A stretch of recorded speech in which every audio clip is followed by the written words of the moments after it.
Hi hello ಎಲ್ಲರಿಗೂ ನಮಸ್ಕಾರ. ಸುದ್ದಿ ಸಾಗರಿ ಚಾನಲ್ಗೆ ಸ್ವಾಗತ. ಭಾಗ್ಯಲಕ್ಷ್ಮಿ ಇಂದಿನ ಸಂಚಿಕೆಯಲ್ಲಿ ಏನಾಗ್ತಿದೆ ಅಂತ ನೋಡ್ಕೊಂಡು ಬರೋಣ ಬನ್ನಿ. ಅದಕ್ಕೆ ಮೊದಲು ಯಾರೆಲ್ಲ ನನ್ನ ಚಾನಲ್ಗೆ ಸಬ್ಸ್ಕ್ರೈಬ್ ಮಾಡಿಲ್ವೋ ಈ ಕೂಡಲೇ ಸಬ್ಸ್ಕ್ರೈಬ್ ಮಾಡ್ಕೊಳ್ಳಿ.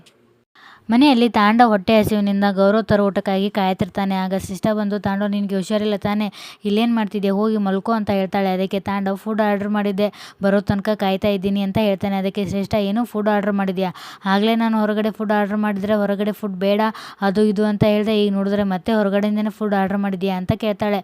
ಅದಕ್ಕೆ ತಾಂಡವ್, ನಾನು ನೀನು ಮಾಡಿರೋ ತರಹ ಕಾಂಜಿ ಪಿಂಜಿ ಫುಡ್ ಆರ್ಡರ್ ಮಾಡಿಲ್ಲ, ಚೆನ್ನಾಗಿರೋ ಫುಡ್ಡನ್ನೇ ಆರ್ಡರ್ ಮಾಡಿರೋದು.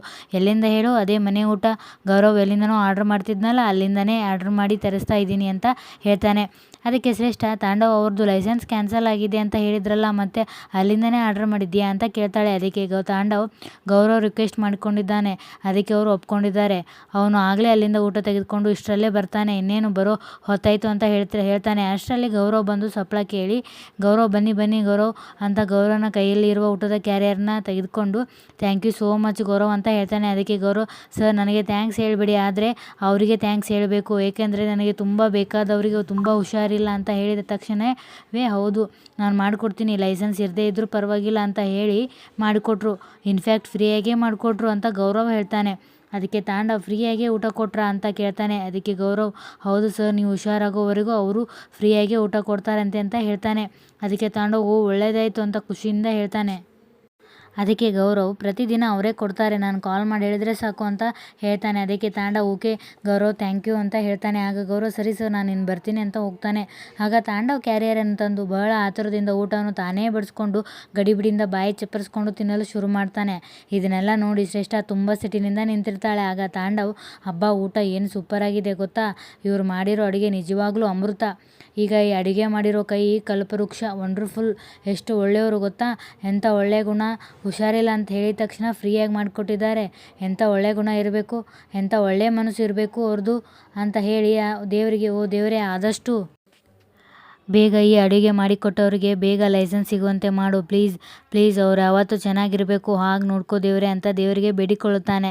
ಇದನ್ನೆಲ್ಲ ನೋಡಿ ಡ್ಯಾಮಿಡ್ ಅಂತ ಹೇಳಿ ಅಲ್ಲಿಂದ ಶ್ರೇಷ್ಠ ಹೋಗ್ತಾಳೆ. ಆಗ ತಾಂಡವ್ ಶ್ರೇಷ್ಠ ಹೋಗಿದ್ದನ್ನು ನೋಡಿ ಇವಳಿಗೇನಾಯಿತು ಅಂತ ಅಂದುಕೊಂಡು ಊಟ ಮಾಡ್ತಾನೆ. ಇತ್ತ ಕಡೆ ಭಾಗ್ಯ ಮನೆಯಲ್ಲಿ ಭಾಗ್ಯ ಫುಡ್ ಆಫೀಸರ್ಗೆ ಫೋನ್ ಮಾಡಿ, ನಾನು ಭಾಗ್ಯ ಸರ್, ನಿನ್ನೆ ನೀವು ನಮ್ಮ ಮನೆಗೆ ಬಂದು ಅಡುಗೆ ಸೀಸ್ ಮಾಡಿಕೊಂಡು ಹೋಗಿದ್ರಲ್ಲ ಸರ್, ಅದೇ ಸರ್, ನಾನು ಲೈಸೆನ್ಸ್ಗೆ ಅಪ್ಲೈ ಮಾಡಿದ್ನಲ್ಲ, ಲೈಸೆನ್ಸ್ ಬಂತಾ ಇಲ್ವಾ ಅಂತ ಕೇಳೋದಕ್ಕೆ ಫುಡ್ ಇನ್ಸ್ಪೆಕ್ಟರ್ಗೆ ಫೋನ್ ಮಾಡಿದೆ, ಆದರೆ ಅವರು ಫೋನೇ ತೆಗಿತಿಲ್ಲ ಅಂತ ಹೇಳ್ತಾಳೆ. ಅದಕ್ಕೆ ಆ ಕಡೆಯಿಂದ, ಅವರೇನು ಸುಮ್ಮನೆ ಕೂತಿರಲ್ಲೇನ್ರಿ, ಅವರಿಗೂ ಮಾಡೋಕ್ಕೆ ಸಾವಿರಾರು ಕೆಲಸ ಇರುತ್ತದೆ ಅಂತ ಹೇಳ್ತಾರೆ. ಅದಕ್ಕೆ ಭಾಗ್ಯ, ಸಾರಿ ಸರ್ ಸಾರಿ, ಆದರೆ ರಿಪೋರ್ಟ್ ಯಾವಾಗ ಬರುತ್ತದೆ ಅಂತ ಕೇಳ್ತಾಳೆ. ಅಷ್ಟರಲ್ಲಿ ಫುಡ್ ಇನ್ಸ್ಪೆಕ್ಟರ್ ಅಲ್ಲಿಗೆ ಬಂದು ಆಫೀಸ್ ಸ್ಟಾಫ್ಗೆ ಹೇಳ್ತಾನೆ, ಆಗಲೇ ಅವಾಗಿಂದ ಫೋನ್ ಮಾಡ್ತಿದ್ದಾರೆ, ಏನಂತೆ ಅವ್ರದ್ದು ಅಂತ ಕೇಳ್ತಾನೆ. ಅದಕ್ಕೆ ಆಫೀಸ್ ಸ್ಟಾಫ್, ರಿಪೋರ್ಟ್ ಬಂದಿದೆ ಅಂತ ಕೇಳ್ತಿದ್ದಾರೆ ಸರ್ ಅಂತ ಹೇಳ್ತಾನೆ. ಅದಕ್ಕೆ ಫುಡ್ ಇನ್ಸ್ಪೆಕ್ಟರ್, ಇನ್ನೂ ಟೈಮ್ ಆಗುತ್ತೆ ಅಂತ ಹೇಳಿ ಕಾಲ್ ಕಟ್ ಮಾಡು ಅಂತ ಹೇಳ್ತಾರೆ. ಅದಕ್ಕೆ ಆಫೀಸ್ ಸ್ಟಾಫ್, ಎಸ್ ಸರ್ ಅಂತ ಹೇಳಿ ಭಾಗ್ಯನಿಗೆ, ನೋಡಿ ಅದು ಯಾವಾಗ ಸಿಗುತ್ತೆ ಅಂತ ಹೇಳೋಕ್ಕಾಗಲ್ಲ, ನಮಗೆ ಕೆಲಸ ಇದೆ ಇಡಿ ಅಂತ ಒಂದು ಫೋನ್ ಕಟ್ ಮಾಡ್ತಾನೆ. ಅದಕ್ಕೆ ಭಾಗ್ಯ, ಸರ್ ಹಲೋ ಅಂತ ಹೇಳಿ ಕಾಲ್ ಕಟ್ ಆಗಿದ್ದನ್ನು ನೋಡಿ ಫೋನ್ ಇಡ್ತಾಳೆ. ಅದಕ್ಕೆ ಭಾಗ್ಯನ ತಾಯಿ, ಏನಂತೆ ಭಾಗ್ಯ ಅವ್ರದ್ದು ಅಂತ ಕೇಳ್ತಾಳೆ. ಅದಕ್ಕೆ ಭಾಗ್ಯ, ಸಮಯ ಹಿಡಿಯುತ್ತೆ ಅಂತ ಹೇಳಿ ಫೋನ್ ಕಟ್ ಮಾಡಿಬಿಟ್ರು ಅಮ್ಮ ಅಂತ ಹೇಳ್ತಾಳೆ. ಅದಕ್ಕೆ ಕುಸುಮ, ಏನು ಅವರಿಗೆ ಏನೂ ಗೊತ್ತಾಗಲ್ವಾ, ಮತ್ತೆ ಆಫೀಸ್ನಲ್ಲಿ ಏನು ಮಾಡ್ತಾರೆ ಅವರು ಅಂತ ಕೇಳ್ತಾಳೆ. ಅದಕ್ಕೆ ಭಾಗ್ಯ, ನಿನ್ನೆ ಆಫೀಸ್ನಲ್ಲಿ ಊಟ ಎಲ್ಲ ತಿಂದು ಚೆನ್ನಾಗಿದೆ ಅಂತ ಹೇಳಿದ್ರು, ಈಗ ನೋಡಿದ್ರೆ ಹೀಗೆ, ನನಗೇನೂ ಅರ್ಥ ಆಗ್ತಾ ಇಲ್ಲ ಅಂತ ಭಾಗ್ಯ ಹೇಳ್ತಾಳೆ. ನಂತರ ಒಮ್ಮಿದೊಮ್ಮೆಲೆ ಕನಿಕಾ ಭಾಗ್ಯನ ಮನೆಗೆ ಬಂದು, ಹೌದು ಭಾಗ್ಯ, ನಿನಗೇನೂ ಅರ್ಥ ಆಗ್ತಾ ಇಲ್ವಾ ಅಂತ ಕೇಳ್ತಾಳೆ. ಅದಕ್ಕೆ ಎಲ್ಲರೂ ಇವಳೇ ಇಲ್ಲಿಗೆ ಬಂದ್ಲು ಅಂತ ಆಶ್ಚರ್ಯ ಆಗ್ತಾರೆ. ಕನಿಕಾ ಅವರನ್ನು ಮತ್ತು ಮನೆಯವರನ್ನು ನೋಡುತ್ತಾ ತಾನಾಗಿ ಸೋಫಾದ ಮೇಲೆ ಕಾಲು ಹಾಕ್ಕೊಂಡು ಕುಳಿತುಕೊಳ್ತಾ, ಪರವಾಗಿಲ್ಲ ಭಾಗ್ಯ, ಇನ್ನೂ ನೀನು ಇಷ್ಟು ದೊಡ್ಡ ಮನೆಯಲ್ಲಿ ಇದೆಯಾ, ಆದರೆ ನಿನ್ನ ಲೆವೆಲ್ಗೆ ಇದು ಜಾಸ್ತಿನೇ ಆಯಿತು ಅಂತ ಹೇಳ್ತಾಳೆ. ಅದಕ್ಕೆ ಸುಂದ್ರಿ ಸಿಟ್ಟಿನಿಂದ ಅಂತ ಕೂಗ್ತಾಳೆ. ಅದಕ್ಕೆ ಕನಿಕಾ, ತಡಿಯೇ, ಯಾಕೆ ಮಾತಿಗೆ ಮುಂಚೆ ಕಿರಿಸ್ತೀಯ, ಇನ್ನೊಂದೆರಡು ಮಾತಿದೆ ತಡಿ, ಆಮೇಲೆ ಜಗಳ ಮಾಡೋದು ಇದ್ದಿದ್ದೆ ಅಂತ ಹೇಳ್ತಾಳೆ. ಅದಕ್ಕೆ ಭಾಗ್ಯ, ನೋಡು ಕನಿಕಾ, ಇಲ್ಲಿಗೆ ಯಾಕೆ ಬಂದೆ ನೀನು, ಮೊದಲೇ ನಮ್ಮ ಪರಿಸ್ಥಿತಿ ಸರಿಯಿಲ್ಲ, ಸುಮ್ಮನೆ ಹೊರಟು ಬಿಡು ಅಂತ ಹೇಳ್ತಾಳೆ. ಅದಕ್ಕೆ ಕನಿಕಾ, ಅಂದ್ಕೊಂಡೆ ಇನ್ನೂ ಯಾಕೆ ಈ ಪ್ರಶ್ನೆ ಬಂದಿಲ್ಲ ಅಂತ. ನಾನು ಯಾಕೆ ಬಂದೆ ಗೊತ್ತಾ, ನೀವು ಕುಶಲವೇ ಕ್ಷೇಮವೇ ಅಂತ ವಿಚಾರಿಸ್ಕೊಂಡು ಹೋಗೋಣ ಅಂತ ಬಂದೆ, ಸರಿ ನಾನೇನು ಹೊರಡ ಅಂತ ಹೇಳಿ ಎದ್ದು ನಿಂತು ಮತ್ತೆ ಕೂಡ್ತಾಳೆ. ನಾನು ನೋಡು ಮೇನ್ ವಿಚಾರಕ್ಕೆ ಬಂದಿದ್ದೆ, ಮರ್ತೋದೆ ಅಂತ ಹೇಳ್ತಾಳೆ. ಅದಕ್ಕೆ ಕುಸುಮ, ನೀನು ಏನು ಕೆಟ್ಟ ಉದ್ದೇಶ ಇಟ್ಕೊಂಡು ಬಂದಿರ್ತೀಯ ಅಂತ ನನಗೆ ಚೆನ್ನಾಗಿ ಗೊತ್ತು, ಅದೇನು ಹೇಳಬೇಕು ಹೇಳಿಬಿಟ್ಟು ತೊಲಗು ಅಂತ ಹೇಳ್ತಾಳೆ. ಅದಕ್ಕೆ ಕನ್ನಿಕಾ, ತೊಲಗ್ತೀನಿ, ಆದರೆ ಅದಕ್ಕಿಂತ ಮುಂಚೆ ಈ ಭಾಗ್ಯನಿಗೆ 2 ಪ್ರಶ್ನೆ ಕೇಳಬೇಕು.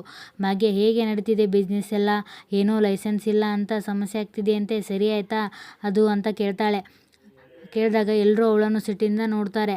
ಇತ್ತ ಕಡೆ ಪೂಜಾ ಆಫೀಸ್ಗೆ ಬಂದು ದೇವರಿಗೆ ನಮಸ್ಕರಿಸಿ ತನ್ನ ಜಾಗದಲ್ಲಿ ಕುಳಿತುಕೊಳ್ಳುತ್ತಾ ಈ ಪೀಡೆ ಇನ್ನೂ ಬಂದಿಲ್ಲ ಅಂತ ಅನಿಸುತ್ತೆ, ಯಾವುದಕ್ಕೂ ಒಂದ್ಸಲ ನೋಡ್ಕೊಂಡು ಬರೋಣ ಅಂತ ಬಾಸ್ ಕೆಬಿನಿಗೆ ಹೋಗ್ತಾಳೆ.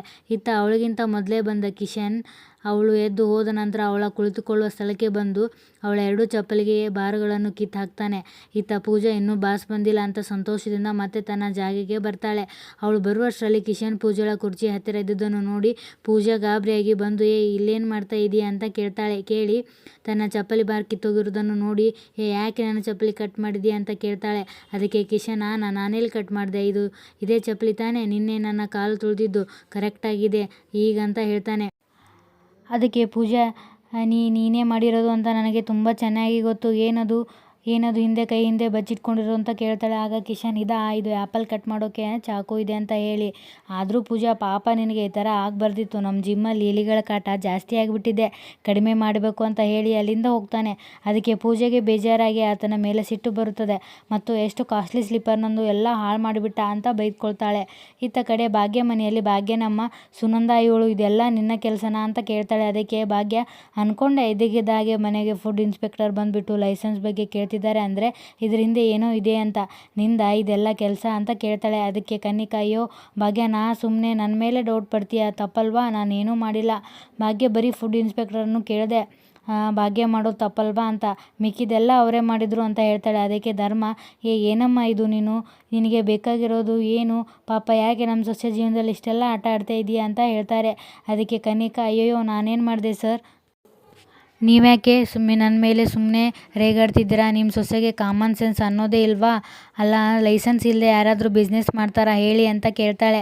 ಅದಕ್ಕೆ ಭಾಗ್ಯ ನಕ್ಕು ಕನ್ನಿಕಾ ನಾನು ನಿನಗೆ ಮೊನ್ನೆನೇ ಹೇಳಿದೆ, ನಿನಗೆ ಇಂಥದ್ದು ಮಾತೆಲ್ಲ ಒಂಚೂರು ಸೂಟ್ ಆಗಲ್ಲ, ಕೇಳೋಕ್ಕೆ ನಗು ಬರುತ್ತೆ, ಒಳ್ಳೆ ಭೂತದ ಬಾಯಲ್ಲಿ ಭಗವದ್ಗೀತೆ ಥರ ಅಂತ ಹೇಳ್ತಾಳೆ. ಅದಕ್ಕೆ ಕನ್ನಿಕಾ ಸಿಟ್ಟಿನಿಂದ ಅಂತ ಅಂದಾಗ ಅದಕ್ಕೆ ಭಾಗ್ಯ ಏನು ಮಾಡೋದೆಲ್ಲ ಮಾಡಿ ಈಗ ನಾಟಕ ಬೇರೆನಾ, ಏನೇ ಆಗಲಿ ಕನ್ನಿಕಾ ನನ್ನ ಕೆಲಸನ ತುಂಬ ಸುಲಭವಾಗಿ ಮಾಡ್ತಿದ್ಯಾ, ಜೊತೆಗೆ ನಾನು ನ್ಯಾಯವಾದ ದಾರಿಯಲ್ಲಿ ಹೋಗೋ ಥರನೂ ಮಾಡ್ತಿದ್ಯಾ, ಥ್ಯಾಂಕ್ ಯು ಸೋ ಮಚ್ ಅಂತ ಹೇಳ್ತಾಳೆ. ಅದಕ್ಕೆ ಕನ್ನಿಕಾ ಗಾಬರಿಯಿಂದ ನೋಡಿದಾಗ ಆಗ ಭಾಗ್ಯ ಕನ್ಫ್ಯೂಸ್ ಆಗಬೇಡ, ನನ್ನ ಬಿಸ್ನೆಸ್ ಏನಾದರೂ ದೊಡ್ಡ ಮಟ್ಟದಲ್ಲಿ ಬೆಳೆದಾಗ ಈ ಥರ ಏನಾದರೂ ಆಗಿದ್ದರೆ ನನ್ನ ಬಿಸ್ನೆಸ್ಸಿಗೆ ದೊಡ್ಡ ಹೊಡೆತ ಬೀಳ್ತಿತ್ತು, ಆದರೆ ಈಗ ಆ ಥರ ಆಗ್ತಿಲ್ಲ, ಯಾಕೆಂದರೆ ಸ್ಟಾರ್ಟಿಂಗಲ್ಲೇ ಹೇಳಿ ಒಳ್ಳೆ ಕೆಲಸ ಮಾಡಿದ್ಯಾ, ಇನ್ನು ಮುಂದಕ್ಕೆ ನಾನು ಲೈಸೆನ್ಸ್ ತೊಗೊಂಡೇ ನಾನು ಬಿಸ್ನೆಸ್ನ ಸ್ಟಾರ್ಟ್ ಮಾಡ್ತೀನಿ ಅಂತ ಹೇಳ್ತಾಳೆ. ಅದಕ್ಕೆ ಕನ್ನಿಕಾ ಓಹೋ ಅಷ್ಟೊಂದು ಕಾನ್ಫಿಡೆನ್ಸ್ ಇದೆಯಾ ನಿನಗೆ, ಲೈಸೆನ್ಸ್ ಸಿಗುತ್ತೆ ಅಂತ ಅಂತಾಳೆ. ಆಗ ಭಾಗ್ಯ ಲೈಸೆನ್ಸ್ ಸಿಗುತ್ತೋ ಇಲ್ವೋ ಅಂತ ಕೇಳಿದೆ ಅಲ್ವಾ ಕನ್ನಿಕಾ, ಸಿಗುತ್ತೆ, ಖಂಡಿತ ಸಿಗುತ್ತೆ, ಅನ್ಯಾಯದ ಮಾರ್ಗದಲ್ಲಿ ಹೋಗ್ತಾ ಇರೋ ನಿನಗೆ ಯಶಸ್ಸು ಸಿಗುತ್ತೆ ಅಂದಮೇಲೆ ನ್ಯಾಯದ ಮಾರ್ಗದಲ್ಲಿ ಹೋಗ್ತಾ ಇರೋ ನನಗೆ ಯಶಸ್ಸು ಸಿಗಲ್ವಾ, ನಿನ್ನಂಥ ಹಿತಶತ್ರುಗಳು ಇರೋವರೆಗೂ ಈ ಭಾಗ್ಯ ಬೆಳೀತಾನೆ ಇರ್ತಾಳೆ, ನಿನ್ನ ಮುಂದೆ ಸೋಲ್ತೀನಂತ ಕನಸು ಮನಸ್ಸಲ್ಲಿ ಕೂಡ ಅನ್ಕೋಬೇಡ, ಒಂದು ತಿಳ್ಕೊ ಕನ್ನಿಕಾ, ನಿನ್ನ ಮುಂದೆ ಗೆಲ್ಲೋಕ್ಕೆ ನಾನು ಯಾವ ಹಂತಕ್ಕೆ ಬೇಕಾದರೂ ಹೋಗ್ತೀನಿ ಅಂತ ಹೇಳಿ ಬ್ಯಾಗ್ ತೆಗೆದುಕೊಂಡು ಹೊರಗಡೆ ಹೋಗ್ತಾಳೆ. ಈ ಕಡೆ ಕನ್ನಿಕಾ ಫುಡ್ ಇನ್ಸ್ಪೆಕ್ಟರ್ಗೆ ಫೋನ್ ಮಾಡಿ ಫುಡ್ ಇನ್ಸ್ಪೆಕ್ಟರ್ ಏನು ಮೇಡಮ್ ನೀವು ಹೇಳಿದ ಎಲ್ಲ ಕೆಲಸ ನಡೀತಾ ಇದೆ ಅಂತ ಹೇಳ್ತಾನೆ. ಅದಕ್ಕೆ ಕನ್ನಿಕಾ ಬರೀ ಕೆಲಸ ನಡೆಯೋದು ಅಷ್ಟೇ ಅಲ್ಲ, ನೀವು ಫುಲ್ ಕೇರ್ಫುಲ್ಲಾಗಿ ಇರಬೇಕು, ನಾವೆಲ್ಲೂ ಮಿಸ್ ಆಗಬಾರ್ದು ಅಂತ ಹೇಳ್ತಾಳೆ. ಅದಕ್ಕೆ ಫುಡ್ ಇನ್ಸ್ಪೆಕ್ಟರ್ ಇಲ್ಲ ಮೇಡಮ್ ಖಂಡಿತ ಇಲ್ಲ, ಎಲ್ಲ ನಾವು ಅಂದ್ಕೊಂಡ ಹಾಗೆ ಆಗ್ತೆ ಅಂತ ಹೇಳ್ತಾನೆ. ಅದಕ್ಕೆ ಕನ್ನಿಕಾ ಭಾಗ್ಯನೂ ಅಲ್ಲಿಗೆ ಬರ್ತಾ ಇದ್ದಾಳೆ, ಲೈಸೆನ್ಸನ್ನು ತೊಗೊಂಡೇ ಬರ್ತೀನಿ ಅಂತ ಕಾನ್ಫಿಡೆಂಟಾಗಿ ಚಾಲೆಂಜ್ ಹಾಕಿ ಬರ್ತಿದ್ದಾಳೆ ಅಂತ ಹೇಳ್ತಾಳೆ. ಅದಕ್ಕೆ ಫುಡ್ ಇನ್ಸ್ಪೆಕ್ಟರ್ ಬರಲಿ ಮೇಡಮ್, ಎಷ್ಟು ಕಾನ್ಫಿಡೆಂಟಾಗಿ ಬರ್ತಾಳೋ ಅಷ್ಟೇ ಡಿಸಪಾಯಿಂಟ್ ಆಗಿ ಹೋಗ್ತಾಳೆ, ನೋಡ್ತಾ ಇರಿ, ಆ ರಿಪೋರ್ಟ್ ಅವಳು ಎಕ್ಸ್ಪೆಕ್ಟ್ ಮಾಡಿರಬಾರ್ದು ಆ ಥರ ರಿಪೋರ್ಟ್ ಬರುತ್ತೆ, ಇವತ್ತಲ್ಲ ಮೇಡಮ್ ಅವಳು ಯಾವತ್ತೂ ಫುಡ್ ಬಿಸ್ನೆಸ್ ಮಾಡಬಾರ್ದು ಆ ಥರ ರಿಪೋರ್ಟ್ ಕೊಡ್ತೀನಿ ಅಂತ ಹೇಳ್ತಾನೆ. ಅದಕ್ಕೆ ಕನ್ನಿಕಾ ಅಷ್ಟು ಮಾಡಿ ನಿಮಗೆ ಸೇರಬೇಕಿರೋದೆಲ್ಲ ಟೈಮ್ಗೆ ಸರಿಯಾಗಿ ನಿಮಗೆ ಬಂದು ಸೇರುತ್ತೆ, ಕೆಲಸ ಆಯಿತು ಅಂತ ಅಂದ್ಕೊಳ್ಳಿ, ನೀವು ಕೇಳಿದ್ದಕ್ಕಿಂತ ಜಾಸ್ತಿನೇ ಸಿಗುತ್ತೆ ಅಂತ ಹೇಳ್ತಾಳೆ. ಅದಕ್ಕೆ food inspector thank you madam ಅಂತ ಹೇಳಿ ಫೋನ್ ಇಡ್ತಾನೆ. ಇತ್ತ ಫುಡ್ ಇನ್ಸ್ಪೆಕ್ಟರ್ ಆಫೀಸ್ನಲ್ಲಿ ಸ್ಟಾಫ್ ಹತ್ರ ನಿನ್ನೆ ಟೆಸ್ಟ್ ಮಾಡೋಕ್ಕೆ ಫುಡ್ ತಂದು ಕೊಟ್ಟಿದ್ನಲ್ಲ ಅದನ್ನು ಟೆಸ್ಟ್ ಮಾಡೋಕ್ಕೆ ಲ್ಯಾಬ್ಗೆ ಕಳಿಸು ಅಂತ ಹೇಳ್ತಾನೆ. ಅದಕ್ಕೆ ಆಫೀಸ್ ಸ್ಟಾಫ್ ಆಯಿತು ಸರ್ ಅಂತ ಹೇಳ್ತಾನೆ. ಇತ್ತ ಕನ್ನಿಕಾ ಭಾಗ್ಯ ನಿನಗೆ ಯಾವತ್ತೇ ಹೇಳಿದ್ದೆ ನನ್ನ ಮುಂದೆ ಚಾಲೆಂಜ್ ಹಾಕಬೇಡ, ಸಫರ್ ಮಾಡ್ತೀಯಾ ಅಂತ, ಇವಾಗ ಅನುಭವಿಸು ಅಂತ ಮನಸಲ್ಲೇ ಅನ್ಕೋತಾಳೆ. ಇತ್ತ ಭಾಗ್ಯ ಮತ್ತು ಸುಂದರಿ ಇಬ್ಬರು ಕೂಡ ಫುಡ್ ಆಫೀಸ್ಗೆ ಬರ್ತಾರೆ. ಅಲ್ಲಿ ಆಫೀಸ್ ಸ್ಟಾಫ್ ಫುಡ್ ಇರುವ ಡಬ್ಬಿಯನ್ನು ಲ್ಯಾಬ್ಗೆ ತೆಗೆದುಕೊಂಡು ಹೋಗ್ತಿರೋದನ್ನು ನೋಡಿ ಭಾಗ್ಯ ಅಣ್ಣ ಒಂದು ನಿಮಿಷ ಇದನ್ನು ಎಲ್ಲಿಗೆ ತೆಗೆದುಕೊಂಡು ಹೋಗ್ತಾ ಇದ್ದೀರಾ ಅಂತ ಕೇಳ್ತಾಳೆ. ಆಗ ಆತ ಟೆಸ್ಟಿಗೆ ಮೇಡಮ್ ಅಂತ ಹೇಳ್ತಾನೆ. ಅದಕ್ಕೆ ಸುಂದ್ರಿ, ನಿನ್ನೆಯ ಫುಡ್ಡನ್ನು ಇವತ್ತು ಟೆಸ್ಟಿಗೆ ಕೊಡ್ತಾ ಇದ್ದೀರಾ? ಇವತ್ತ್ಯಾಕ್ರಿ ಕೊಡ್ತಾ ಇದ್ದೀರಾ ಈ ಊಟನ ಟೆಸ್ಟಿಗೆ? ನಿನ್ನೆನೇ ಕೊಡಬೇಕಿತ್ತಲ್ವಾ ಅಂತ ಕೇಳ್ತಾಳೆ. ಅದಕ್ಕೆ ಹ್ಯಾಪಿ ಸ್ಟಾಪ್, ಇದನ್ನು ಲ್ಯಾಬ್ಗೆ ಕೊಡು ಅಂತ ನಮ್ಮ ಸರ್ ಹೇಳಿದ್ದಾರೆ ಅಂತ ಅಂತಾನೆ. ಅದಕ್ಕೆ ಭಾಗ್ಯ, ಅಣ್ಣ 1 ನಿಮಿಷ ಕೊಡಿ ಇದನ್ನು ಅಂತ ಆ ಊಟದ ಡಬ್ಬಿಯನ್ನು ಆತನಿಂದ ತೆಗೆದುಕೊಂಡು ಮುಚ್ಚಳ ತೆಗೆದು ನೋಡ್ತಾಳೆ. ಇಲ್ಲಿಗೆ ಈ ಸಂಚಿಕೆ ಮುಕ್ತಾಯವಾಗುತ್ತದೆ. ಧನ್ಯವಾದಗಳು.